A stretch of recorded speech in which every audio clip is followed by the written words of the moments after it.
Les villes de la vallée de la Fensch, comme ailleurs, furent bien désertes durant le confinement. Durant celui-ci, bon nombre de commerces et d'entreprises ont dû tirer le rideau. Commerces, artisans, petites et moyennes entreprises ont essuyé durement les contre-coups de l'épidémie et du confinement. 55% des dirigeants de PME craignent d'ailleurs la faillite à cause de la crise liée au Covid-19, selon une enquête réalisée par la Confédération des petites et moyennes entreprises qui avait été publiée la deuxième quinzaine d'avril. Justement, afin de soutenir la trésorerie des associations, entrepreneurs, micro-entrepreneurs et petites entreprises fragilisées par la crise sanitaire, la région Grand Est et la Banque des Territoires, en partenariat avec les conseils départementaux et les établissements publics de coopération intercommunale, ont créé le fonds Résistance. Pour la communauté d'agglomération du Val-de-Fensch, cela représente une enveloppe de 560 000 € mobilisable immédiatement sous forme d'avance de trésorerie pour les bénéficiaires. Monsieur Jean-Christophe Prince, chargé de mission développement économique à la CAVF, a bien voulu répondre à nos questions alors qu'il était confiné en mode télétravail. Monsieur Prince, pouvez-vous nous dresser une sorte de radiographie économique de la vallée de la Fensch, nombre de petites et moyennes entreprises, nombre de commerces, d'artisans, pour quel nombre de salariés dans la vallée? Et bien sûr, quelle est la situation actuelle des commerces, des petites et moyennes entreprises, des artisans, des micro-entreprises impactées par le confinement? Alors pour brosser un rapide portrait économique du territoire, on est à peu près sur 2000 établissements dans le commerce, l'artisanat, l'industrie et les services. On est à peu près sur 20 500 emplois, dont un tiers dans l'industrie. On a surtout des TPE, entreprises de moins de 10 salariés, des PME, une dizaine d'entreprises de plus de 100 salariés et environ 500 commerces. Alors les entreprises les plus touchées sont celles qui font l'objet d'une fermeture administrative, notamment celles qui ne peuvent pas appliquer les gestes barrières comme les coiffeurs ou les esthéticiennes. Mais les grandes entreprises sont touchées également parce qu'elles n'arrivent pas à se fournir en pièces, leur fournisseur étant à l'arrêt. D'autres professions sont touchées, même si elles ne sont pas en fermeture, comme par exemple les boulangeries, parce qu'on observe de nouveaux comportements chez les consommateurs qui optimisent leurs déplacements dans les supermarchés et qui achètent du pain ou du chocolat, ce qu'ils auraient plutôt acheté chez le boulanger ou le chocolatier. Et donc ça fragilise le commerce de proximité.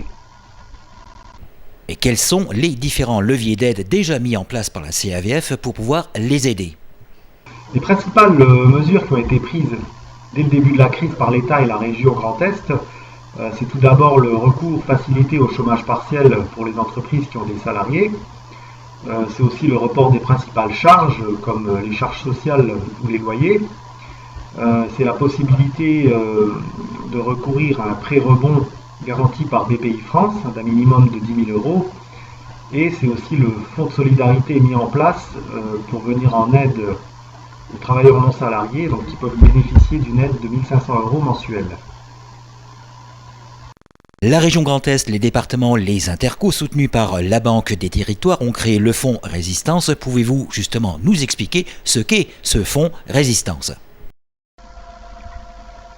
Le fonds de résistance Grand Est, c'est un fonds qui a été mis en place en complément des mesures que je viens d'évoquer. Donc c'est un fonds qui a été mis en place par la région Grand Est, le département, la Banque des Territoires et les EPCI, qui est alimenté à hauteur de 2 € par habitant.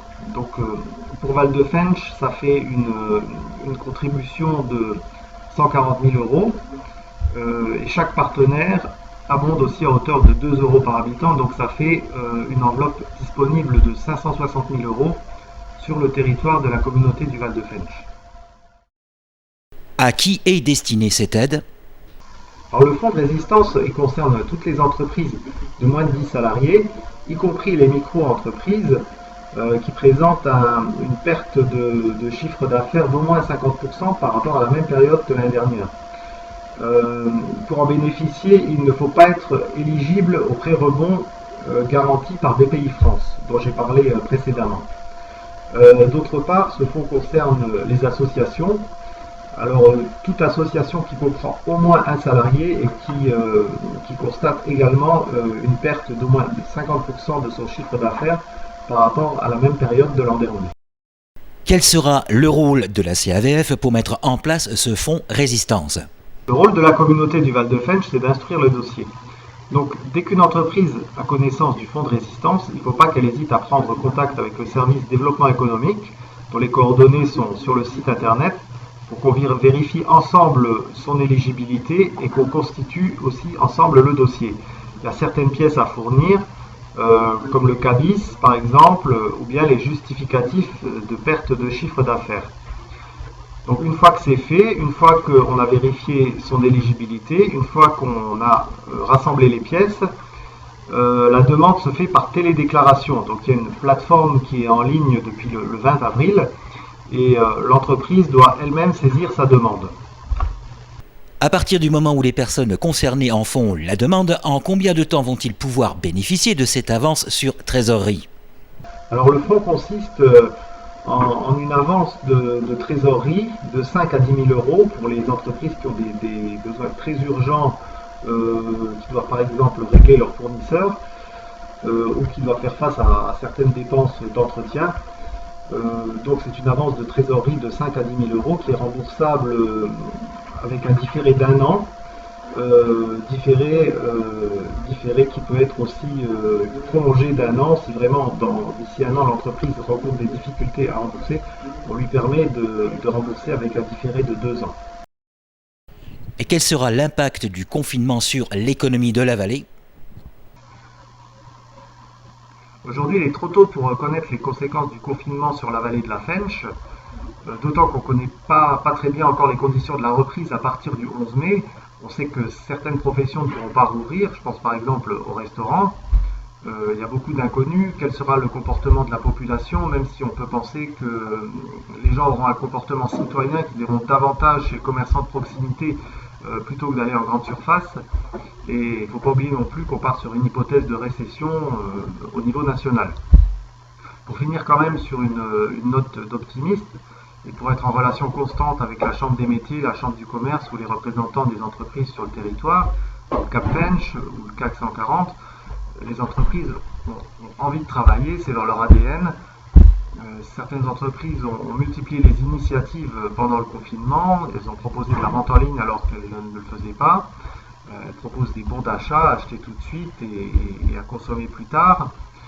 Certains ont proposé des services de livraison. Beaucoup d'initiatives ont été prises et je pense qu'on peut faire confiance à nos entreprises pour rebondir, à condition bien sûr qu'on leur en donne les moyens. En tout cas, nous on sera là pour les écouter, à la communauté du Val de Fensch, les écouter et les accompagner dans la reprise.